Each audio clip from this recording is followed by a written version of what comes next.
Se ha hablado harto en este caso y en otros de la perspectiva de género, de un concepto que se instauró en el último tiempo. Eva, ¿cómo se puede entender aquí esta aplicación del concepto de perspectiva de género para investigar este caso? ¿Qué implica? La perspectiva de género lo que va a hacer que en el fondo es un instructivo, ya hay instructivos incluso de la Corte Suprema que le dice a los jueces, oiga, usted aplique perspectiva de género. ¿Qué es lo que quiere decir esto? No es decir, ¿sabe qué? Usted juez tiene que creerle a la víctima, está obligado a creerle a la víctima. No, no es eso. ¿Qué quiere decir en resumen? Que cuando yo soy juez y yo analizo un caso, tengo que mirar el contexto y analizar toda la prueba en conjunto. ¿Ya? Acá no basta decir, pucha, es que ella no se acuerda, él dice que tampoco, no sé qué pasó. No, hay que recurrir entonces a las circunstancias, a las pruebas de contexto, a estas pruebas que efectivamente van a tratar de dilucidar qué es efectivamente lo que ocurrió. Entonces, fallar con perspectiva de género quiere decir que el juez va a tener que analizar el testimonio de los terceros que dicen que él, por ejemplo, estaba en una situación que pudiese ser más consciente de sus actos que ella, que hay videos donde dicen que efectivamente ella parece ser que no se traslada por voluntad propia, sino que es dirigida, es conducida, ¿ya? Es movilizada por otro que sería el autor del delito. Circunstancias que dicen que efectivamente ella no quería estar en ese lugar, ¿ya? Por ejemplo, pasa en muchos casos para que la gente lo entienda en su casa, donde las víctimas no quieren tener ningún contacto con el imputado, por ejemplo. Las llaman y lo tienen bloqueado. Las escriben por redes sociales y la víctima lo bloquean. Hay gente que hace transferencias bancarias para efectos de ocupar el comentario y poder contactar a las víctimas y las víctimas lo bloquean. Entonces la perspectiva de género, ¿qué es lo que te dice? Oye, parece ser que esa víctima no quiere estar con esa persona y por tanto una relación sexual entre ellos dos, pese a que pueden no haber lesiones, jamás es voluntaria. ¿Por qué? Porque ella toda su conducta previa decía que no quería estar sola con él. Y acá va a ser demasiado relevante la declaración del taxista. Ella le dice, me quiero ir a mi casa, no me quiero ir con él. Por tanto, una relación sexual entre ellos dos pudiese haber sido consentida cuando ella no quería estar con él, la verdad es que no. Mira, ya tenemos tres declaraciones que señalan prácticamente lo mismo. Ya sabemos el estado en que se encontraba, uno podría decir, ambas personas. Todo esto lo tiene que, por supuesto, determinar la justicia, pero ahí hay un relato muy coherente y consistente. Pasemos a lo que viene después. Y las amenazas. Estos 9 llamados telefónicos que tú dices, Paulina, pero antes de eso incluso lo que significa, después lo quiero saber de parte de las abogadas, lo que piensan cuando él le dice, tu silencio es una forma de menosprecio. Para que tú nos cuentes todo ese relato que viene posterior, Paulina. Sí, claro, bueno, eso es parte de lo que señala justamente y comprueba, ¿no? De hecho, las llamadas que recibe, ella las aportó, la denunciante las aportó con respaldo, ¿no? Amenaza, claro, en ese minuto cuando él le dice esto es un silencio, no sé, casi amedrentador, un desprecio. Ella en ese minuto, y aquí tiene mucho que ver lo que ustedes hablaban acerca de la subjetividad, cómo se siente una persona que está claramente sintiéndose agredida sexualmente y que cualquier cosa que recibe de su agresor puede ser absolutamente conmovedor en un mal sentido, ¿no? Entonces, por supuesto que eso uno no está ahí, pero el relato de ella significa una situación de extrema vulnerabilidad, ¿no? Ahora, que lo que pasó, por ejemplo, con la funcionaria Ilse Sepúlveda, ¿sí? Que es una persona que la insta un día a denunciar, ¿sí? Que le dice denuncia. A ver, para contextualizar, la denunciante, antes de acudir al Ministerio Público, tuvo a 3 personas al menos con las cuales conversó este tema, relacionadas con la moneda. A 2 compañeros, entre ellos uno que se llama Rodrigo Lillo, que prestó declaración ante el Ministerio, ante la PDI. Y es interesante lo que dice, ¿por qué? Porque él recibió de la denunciante su relato en el minuto a minuto, por decirlo. Es decir, durante la semana posterior a que ocurrieron los hechos, en el cumpleaños cuando se juntaron y ella estaba muy mal, entonces la contuvieron seguramente. Y él relata ante la PDI que efectivamente ella les contó en ese contexto que había sostenido al menos 2 reuniones con el señor Monsalve. En una de estas, el señor Monsalve le explica, le empieza a preguntar, estaba muy preocupado con lo que había pasado en el trayecto, uno pensando, ahora en el trayecto, porque si es que los vieron, ¿no? ¿Qué dicen las cámaras Claro. y todo aquello? Y ella más preocupada de lo que había pasado dentro de la habitación. Y es ahí en esa instancia donde le señala, le deja claro que lo que ocurrió ese día no tenía su consentimiento. Porque es importante que esta persona declare lo que le contó la denunciante en ese minuto, porque mucho antes que haga la denuncia. En el caso de Ilse Sepúlveda, lo que declara la denunciante, y aquí también hay un asunto de percepción, ¿no? Que es, primero le dice denuncia, pero al día siguiente le dice ten cuidado, entiendo que la tercera Amenaza accedió de muerte. claro, y le hace una suerte de prevención y todo. Quiero ser categórica en esto. Para la denunciante, eso es una amenaza, ¿sí? Claro. Pero claramente en la mirada cenital habría que verlo. Aquí tampoco se trata de que todo el mundo Es que está... leamos lo Exacto. que dijo la tercera, Edu, porque es más gráfico, o sea, ahí entregan Exacto. mayor información, que dicen que la amenazó a ella de muerte, que le dijo que se fuera del país, que podía aparecer atropellada a ella, aparecer Cuando la atropellada a su papá. querellante señaló en una entrevista hubo amenaza, se refiere efectivamente a la señora Ilse Sepúlveda. Y la abogada lo confirma, María Elena Santibáñez, y habla de una persona, porque aquí no sabíamos si más de una persona al interior del ministerio, la subsecretaría de Interior había realizado amenaza. Y ella dice que una persona, y se refiere a esta mujer, a esta periodista, efectivamente que primero, en un día anterior le hice denuncia y el día posterior le hace todo este tipo de amenazas donde la insta a irse al país, que pueda amanecer atropellada a ella, su papá. La tesis detrás de eso, que pudiera a lo mejor en algún minuto aparecer dentro de la investigación, es que como empiezan todas estas llamadas, son 9 llamadas de distintos funcionarios, y además, decirlo en buen estilo, el giro, la vuelta de carnero de la funcionaria que la instaba, es que detrás de eso pudiera haber alguna instrucción un poquito más institucional. Y ahí se entiende las declaraciones de su papá. Según lo que ha dicho la tercera, esta periodista ingresó a la Subsecretaría del Interior el 2022. Desde agosto pasado trabaja en el área de ciberseguridad, dependiente del mismo ministerio. Según habría señalado la presunta víctima en su testimonio, Sepúlveda la visitó en su domicilio días antes de realizar la denuncia. En ese momento ella decidió contarle a grandes rasgos lo ocurrido con Monsalve. La primera reacción de la profesional habría sido instarla a denunciar. Sin embargo, y en cosa de horas, su discurso cambiaría. Al día siguiente, la periodista fue nuevamente a su casa y esta vez le habría dicho algo muy distinto. Nadie creerá tu denuncia, pues eres una desconocida y que el jefe tenía poder. Tu información puede terminar valiendo nada, las cámaras se pueden borrar en 15 días y no va a pasar nada, se va a borrar la evidencia, le habría dicho la profesional según el relato de la denunciante. Luego vendrían las frases que alarmaron a la víctima y a su familia.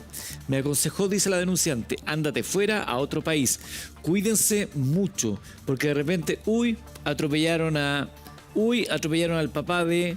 Así que si van a salir, háganlo con cuidado, le habría dicho Sepúlveda. Una vez que ellos se van, dice el mismo testimonio del diario La Tercera, tanto la víctima como su padre terminan desconsolados al sentir que esta visita, de quien ellos habían visto el día anterior con el afán de instarla a denunciar, habría sido una amenaza. Eso es lo que son señala La intimidantes Tercera. de todas maneras, son frases muy...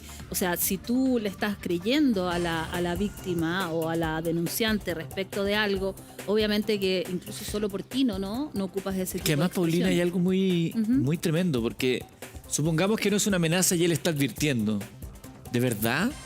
¿Así funciona? Sí. Así funciona Es como la un oficina lenguaje muy mafioso. dependiente del Sí. Estado de Chile, donde si tú vas a denunciar algo te pueden atropellar, te puede pasar algo, te pueden secuestrar de tu Ahora, residencia. Yo ¿Cuánto haría cuesta ahí- un colombiano? ¿Te acuerdas? ¿Cuánto cuesta un un colombiano por Pero ahí? es que es brutal. Yo En haría ambos hincapié, casos, entonces, si de- es la amenaza, es brutal, pero si es real, si es una advertencia de esta periodista a ella, qué terrible. O sea, de verdad, O sea, si estamos funcionando ahí el matonescamente. hincapié es qué imagen tiene ella de las personas con las cuales trabaja, claro. ¿no? Que es, le puede pasar cualquier cosa. O sea, está planteando que... Trabaja con eh, delincuentes, o sea, básicamente. Porque yo no sé si estas declaraciones, si se comprueban que efectivamente esta periodista le dice todo esto a la víctima, ¿son constitutivas de delito como amenazas de muerte o son sugerencias o se podría interpretar como lo que ella cree le podría pasar producto, Sí. como bien dice Paulina, de las personas con que trabaja que podrían actuar así? Yo creo que hay que ver el contexto. Esa persona lo que quiere es amenazarla para que ella se sienta intimidada y no haga algo.